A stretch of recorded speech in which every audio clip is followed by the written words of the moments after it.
નમસ્કાર, શો ટાઈમમાં આપનું સ્વાગત છે. શાહ ગોરા ચેરિટેબલ ટ્રસ્ટ ભાવનગર દ્વારા 29મા સમૂહ શાદી સમારોહનું આયોજન કરવામાં આવ્યું હતું.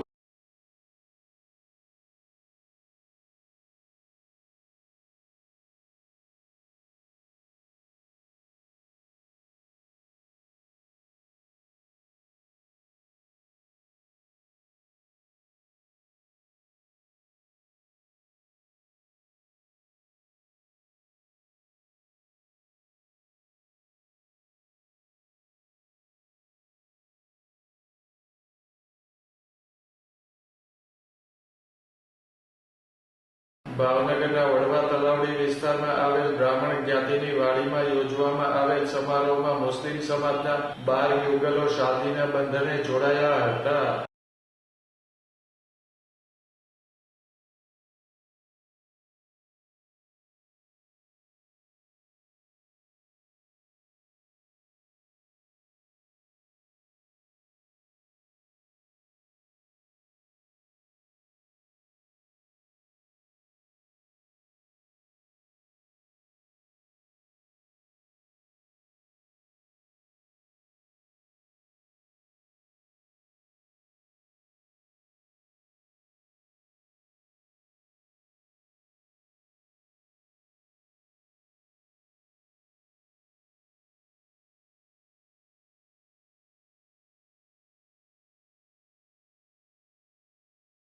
આ પ્રસંગે મુસ્લિમ સમાજના આગેવાનો, શાહ ગોરા ચેરિટેબલ ટ્રસ્ટના ટ્રસ્ટીઓ સહિતના ઉપસ્થિત રહ્યા હતા અને યુગલોને શુભેચ્છા આપી હતી.